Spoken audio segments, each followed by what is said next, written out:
Hey, what's up mga ka-airdrop and welcome back sa ating channel, ang Crypto Whisperer PH, kung saan ay nagsishare tayo ng mga latest at hottest crypto project na pwede tayong sumali upang makakuha ng airdrop for free. At kung hindi ka pa nakasubscribe ay mag-subscribe ka na para lagi kang updated sa ating future videos. So for today's video guys is another deep in project na naman po tayo. So hindi tayo titigil lang at hindi napupuno ng extension ng ating PC. So simulan na nga natin guys. So ito nga guys ay si Pipe Network. So ano ba si Pipe Network guys? Siya ay isang decentralized CDN. So ang CDN guys is Content Delivery Network, refining data delivery. So faster bandwidth and lower latency, built on Solana. Ito pala ang kanilang official X or Twitter account. So check nyo na lang yan.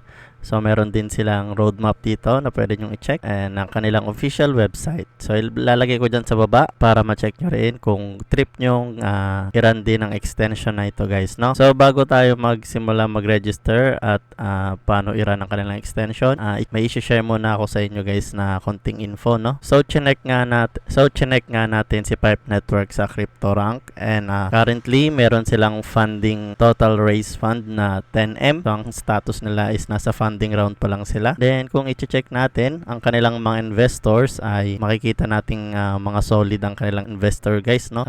Nandyan si Multicoin Capital, then Solana Ventures, so alam niyo na yan, then Robot Ventures, then meron pa dito si Meltem and Anatoly. So makikita natin guys na maganda ang insight nitong ni Pipe Network guys, no? Kasi meron na siyang raise agad na funds and maganda ang kanyang mga backup, malupit ang kanyang mga backup company. So proceed na tayo dun sa paggawa ng account. So meron din akong ilalagay dyan na link guys sa baba, i-click nyo na lang yan. So simple lang ang kanilang registration form guys, no? Email and password lang sa pag-sign up. Then after nun, makikita nyo guys, ito lang ang kanilang dashboard. So napaka-simple, walang ibang gagawin.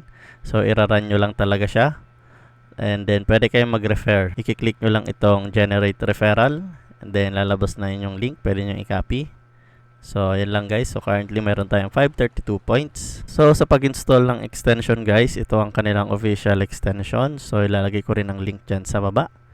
So, i-check nyo na yan guys. At yun lang guys, no? So, napaka-simple lang ng ating video ngayon. Kung nagustuhan mo ang ating video for today, ay don't forget to give it a like at mag-subscribe ka na rin para lagi kang updated sa ating mga future videos. So, yan lang guys. Peace!